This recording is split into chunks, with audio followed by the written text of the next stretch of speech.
It's the middle of the night. What better time to do a reaction to the Civilization 6 patch notes and the video about Red Death game mode? First, let's tackle the Red Death game mode. The elephant in the room, the big enchilada, you know the story. I love the apocalypse. All you scaredy cat goody two shoes with your boo-hoo, the world's ending, let's get out of here attitudes aren't taking a minute to smell the roses. Not that, that's a burning city. Some folks are hiding out there. That smoke smells pretty good, too. I mean, you get to run around with your best friends and just plain have a ball. See that? I found that tank in the Warlord's camp. I painted That's a those really cool looking tank, dude. Those guys are mutants. I think they eat people. Great folks. Don't go near them myself. Ooh, they can survive in the Red Death? That's interesting. I don't know how useful water walking is going to be. Or that water. You know what? Let the pirates have the water. Those are the border lords.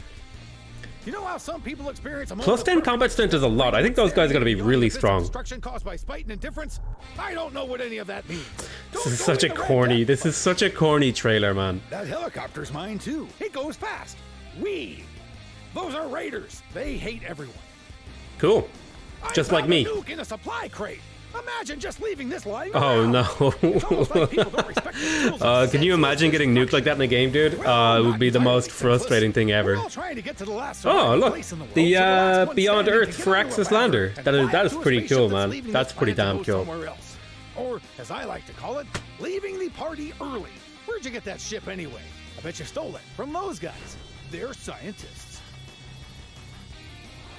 Those are the jocks. And the Doomsday Plus 5 combat strength. All units get extra experience. That looks pretty good. See you later. Faster movement. Nice. Those are the cultists. Ooh. They take their faith very seriously. Lots of vision range could be really good. Light bulb. You should just come on down and see the end of the world for yourself. It'll be the best road trip. The last road trip. You drive the tank. I made us snacks. It's jerky. You like jerky. Don't ask where it came from. We're gonna have the best party. The last party ever. Cool. I don't think anyone in a million years was ever thinking there was going to be a battle royale mode in a Civilization game, but it actually looks pretty decent. It looks pretty fun. It's probably not going to be something that people play forever, but you know, while the going is good, it's going to be a bit of fun to play Red Death. What I think is really cool about it is that it's a free update. It's a new game mode. It's multiplayer, so it encourages people to play, but it's a low pressure multiplayer. It doesn't matter if you lose. It only takes a little bit of time. And it also experiments with a new type of genre combining with a turn-based strategy game, which I think is really cool. I love it when developers do these kind of experiments. I think it's really awesome. I think there was a Battle Royale mod for Hearts of Iron 4. Now, that was a mod, not made by the developers. But it's always really cool because, you know, a cool game could come out of this concept. Maybe not this game. Maybe not this won't become super popular. But, you know, some game down the line could see, oh, yeah, this is actually a way they tackle these problems. This is how we could do it. Or they look at this and say, we could do this better. So I think this is really cool. I think it's going to be a lot of fun. I wasn't expecting it at all, to be totally honest. It was a bit confusing. Let's go ahead and jump on down into the patch notes. There's a huge amount here that we want to talk about. Sorry for people who came here exclusively for the patch notes. The trailer was so corny and, like, frankly, it was so corny it was kind of funny. I think it was kind of really cheesy and awful in a very self-aware way, which I really appreciate. I think there's something really funny about when something is taking the piss out of itself. Mirror map, randomly generated balanced 4-player map, really cool. Terra, continents map are all major civilizations starting the largest continent, really cool as well. Primordial, unpredictable continents and islands, volatile conditions, Tridon Disaster 4, tilted axis, a polar projection of the continents map, splintered fractal, a highly random map that will form thin, snaky continents and islands. Continents and islands? Continents with more islands. This is continents with islands feels just like an upgrade to the continents map, in my opinion. Oh wow, added lakes map to all rule sets, added more small lakes to the lakes map. That's pretty damn cool. I really like lakes maps. They were one of my favorite ways to play in Civ 5, which is why the Aztecs were my favorite Civ in Civ 5. That's really cool. I like lake maps, dude. I'm all for that. Removed 7 seas and small continents to all rule sets. That's actually really cool of the developers to give every single person who has Civ 6 the ability to play on the new map types. That's really awesome. I'm really glad they're doing that. So we've got some balanced polish. So this is just an agenda. Change production before unapproved, before red. +1 production becoming +2 once conservation is now +1. An additional +1 from mercantilism and +2 from conservation. Am I reading this right? Unimproved rainforests and woods are +1 production, additional +1 production from mercantilism, and +2 production from conservation. Is that a total of +4 production on a Maori lumber mill or unimproved forest tile? That's ridiculous. That's an insane... If I'm reading that correctly, the Maori are now just ridiculously powerful. Like, ridiculously powerful. Georgia's Civability Edition, 50% production towards defensive buildings.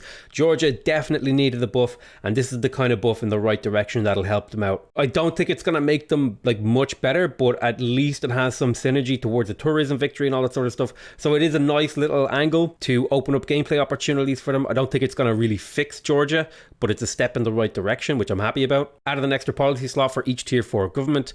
That's brilliant. I think the sort of cost benefit analysis from going to the tier 3 to the tier 4 government, there wasn't really that much in it for the player. So actually quite often I would just avoid getting a tier 4 government because the tier 3 government was just as good.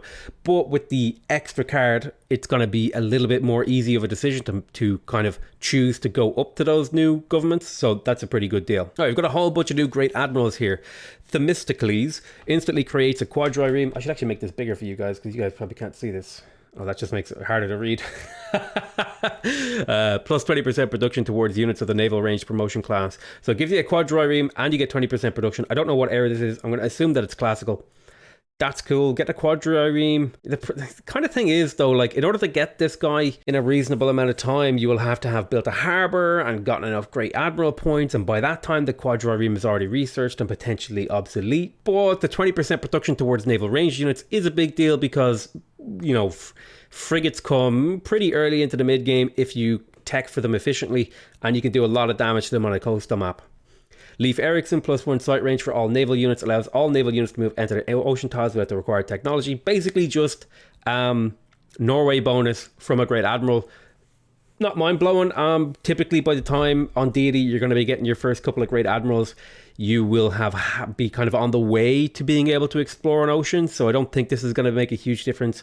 Zheng He grants a free trader in this city and increases the trade route capacity by 1. That's really, really powerful. Anything that gives you a free trade route and a free trade route capacity is always really great. And then on top of that, foreign trade routes to this city provide +2 gold to both cities. So people are going to be incentivized to trade with you. And this is just going to passively make you more gold, not only from the trade route it gives you, but from people being incentivized to trade with you. So that's pretty damn good. That's one of the more powerful ones that I've seen so far. Francis Drake instantly creates a privateer with 1 promotion level. Military units get +50% rewards for plundering sea trade routes. Looks like just a nice little upgrade. I like this one. Getting a free privateer is nice, and the 50% plundering for sea trade routes is pretty damn good. Plundering sea trade routes is actually worth a lot of gold, and it's something you should maybe look out for in your next game. We've got Ferdinand Magellan, grants Wood free copy of the luxury resource on this tile to your capital city. It's kind of like that great merchant, but you also get 300 gold on top. Just decent, just okay. I think it can only be used on coastal luxuries, and there's not a whole lot of them. Not going to be like a game changer, but it's good enough to be worth picking them up. Then we've got Qing Shi. He gained 500 gold on standard speed. Military units get +60% rewards for plundering trade routes. Just an all-around good great admiral. Gold is always useful in any game, and getting extra gold from plundering sea trade routes, although that does require you to go to war. If you are going to war, it's a nice advantage. And if you're going to be building harbours, you're probably going to be at least thinking about going for some sort of naval war for someone. Right, we also got Horatio Nelson instantly builds the lighthouse and the shipyard in this district. +50% flanking bonus for all naval units as well.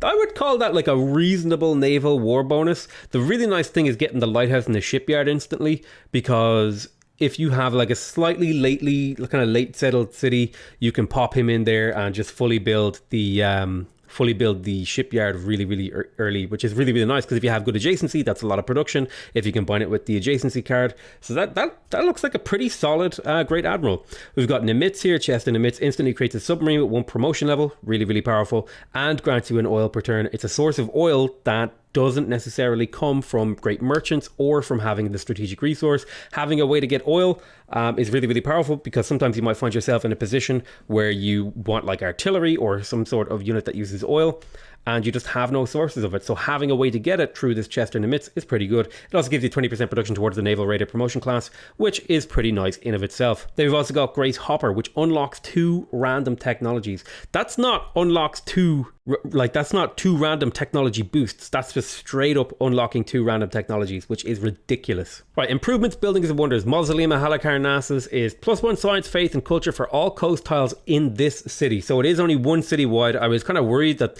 the wording on it in the video looked like it would apply to all of your coastal tiles, which would be ridiculous. But this is really, really nice. And it does lose the Great Admiral bonus charge, but you do get to keep that Great Engineer charge. It looks like, and honestly, just a straight up upgrade to the Mausoleum of Halicarnassus. It's going to make, I would say this would be a pretty important wonder to be going for if you're on any sort of naval map or if you have a coastal city relatively early into the game. And then we've got the lighthouse providing +2 housing if the harbour is adjacent to the city centre. That's a really big deal. It's going to make coastal cities a lot better than they were. Probably not game-breakingly so, but any sort of coastal city is now going to be on par with a freshwater city once it has its harbour built up. Coastal cities are always going to lag a little bit behind in terms of growth because they have less housing to start and they typically have less productive tiles, but this is kind of a nudge in the right direction to at least bring them up on par.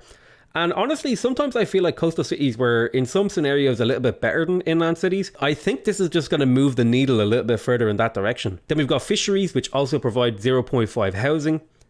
Nice. Fisheries felt a little bit underwhelming for me. Quite simply, they give you loads of food, but you've nothing to do with all that food. And so the extra housing means you actually have something you can do with that food. You can grow a new population. Shipyards also provide +1 production to all unimproved coastal tiles in this city. That's pretty interesting. I still really need to play around with this to see it, get a feel of it. But I think this could combine very well with, I think it's Auckland and you know, the new housing buffs to shipyards and stuff like that, or housing buffs to lighthouses. So you'll be able to do a lot more in coastal cities in the mid to late game, which is really, really nice, right? Because you're getting extra stuff. And often you find yourself, once you have your seaport and stuff like that, you will be working coastal tiles because they're worth food and gold and stuff like that. And now you're getting a little bit of a production on top of that. So that's a really nice deal. Camps provide +2 gold, and synthetic materials also provide additional gold. Camps did feel a little bit weak, so it's nice to see a buff for them. Plantations now increase the food yield by +1 at feudalism. That's another nice deal. Plantations were a little bit lackluster, so it's nice to see a buff to them. Colonialism increases fishing boats by +1 production. Really, really nice. Fishing boats were really good, but it's nice to see them getting pushed into a slightly better direction. It does come late in the game, and I kind of gave my thoughts about this already. I don't think it's going to be a game changer, but it is just a nice little nudge in the right direction for coastal cities. Significant optimism for volcanoes. Additional all right, so production overflow is dead, right? This is the big stuff. This is the big boy stuff. This is the stuff that really, really matters for the high level gameplay, for multiplayer, and for high level single player gameplay. I'm kind of moving away from the really, really high level single player stuff, so I haven't really been implementing this into the game. But the production queue was hugely useful, and I think it needed to go, particularly for the health of the multiplayer scene. It was pretty much, if you were playing multiplayer and you weren't using this bug, you were dead. You were just dead. There was nothing you could do about it, because it was essentially like other players could put their production to anything they wanted, whenever they wanted it, at the drop of a hat, and you couldn't. You had to slowly build things. And the flexibility it gave you was insane. And I just think it was really unhealthy for the game, and it's good to change. The only downside is I do often find myself in a situation where I'm really, really close to being able to build something. Like, I'm 2 turns away from research in a university, and my city is up to get a new building. And I'm like, well, I don't want to build anything because I want to go and build a university in 2 turns. And I don't have a way to remind myself to go back to that building or city. So that would be like the one feature I feel like that is really missing from the city management. That's really what it is. That's what I think is missing, is just being able to set reminders to go back to a city and swap out production and change things. Because like when you're managing 10 to 20 cities, it's very hard to remember that for every single city. And you might have like just one specific case here, and the pin system is a little bit cumbersome, and it's just, there would be nice to have a little bit thing. Like if I could just put a little clock on the building queue and tell the city to remind me to tell it to do something else in like X turns by like clicking on the clock, and the number will increment or something. That would be really, really great if we could do that. When purchasing, the salvage production is given to player A. It's to player A. Okay, this is for wonders. Yeah, this is for wonder production overflow. And fixed an issue with the production. So a lot of production overflow exploits fixed here. That's great. I'm just going to quickly read through the UI. Gossip reports. Fixed a bug where pillaged cities in a conquered city would... Oh my god, this is huge. I don't know how many times I've conquered a city and then like that city is just useless, just completely useless for like the rest of the game, because all of its districts have to be rebuilt from scratch. So thankfully it's going to be 25% now, which is a huge upgrade to the way it currently is. I've also got pillaged districts not gaining yields upon repair. Boucher. Pillage dams no longer prevent flooding. That's a small bug. I don't think that was really hugely impactful. Being applied multiple times. Polish does not work apart. Aerial slug attack. Okay, fix an issue. Oh wow, military buildings weren't applying their XP bonus. Incorrect modifier. Flicks coastal head. Not providing faith with every 2 adjacent woods. Drone. Mountain tunnels. Transfer canal. Modding. World builder updates. KKK. Yeah, I would say this is a I would consider this to be like a tweaker patch. It's a sort of it's a patch for a mature game where it's very small, deliberate changes to the balance with an emphasis on fixing issues, which I'm really, really glad to see. The big things in this were definitely fixing issues with the gameplay, and I'm really glad to see that they made adjustments to the coastal cities. I do feel like coastal cities needed adjustments. Were these the right adjustments? I don't know just yet. I'm gonna have to play with them for a little bit, but I think these are healthy adjustments. I think this is the first patch where I'm kind of a little bit questionable on certain things, like the like all of the buffs to coastal cities, because I think coastal cities were pretty powerful in their own right, and I think this might push them the needle just a little bit too far in the other direction.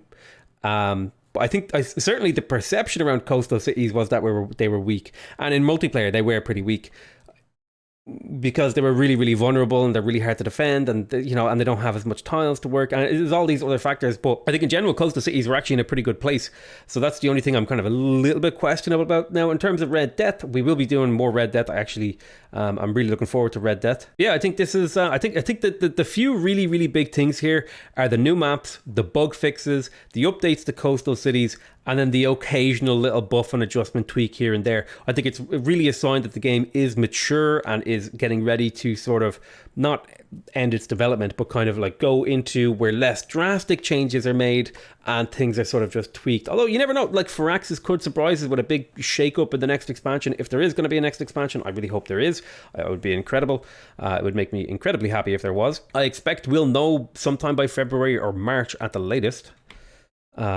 That is if they don't announce it in November. But yeah, this is going to be great. I'm really looking forward to this patch. And you know what? It's kind of just nice to have a patch come out for the game, because it just kind of shakes things up a little bit. And that's something I always really liked about Dota 2 and League of Legends and these other sort of live service games, and even Europe, like Paradox games, Europa Universalis 4, CK2, Hearts of Iron 4, less so Victoria, because that game doesn't get updates, Pepe Hans. But yeah, all those games, like I really like it when a game gets updates, because it kind of gives me that impetus to want to go play it again, and I want to explore the new mechanics and just see how things feel and see if I can play it better. And I'm just really, really happy. I'm really, really happy with this patch. I'm so glad that Firaxis put this patch out. Thank you so much, Firaxis. I really appreciate it, man. Love from all the fans, all the people who play the game, and love from me as well to everyone who watched this. Thank you guys so much. I love you all very much, and I'll see you next time. Bye bye.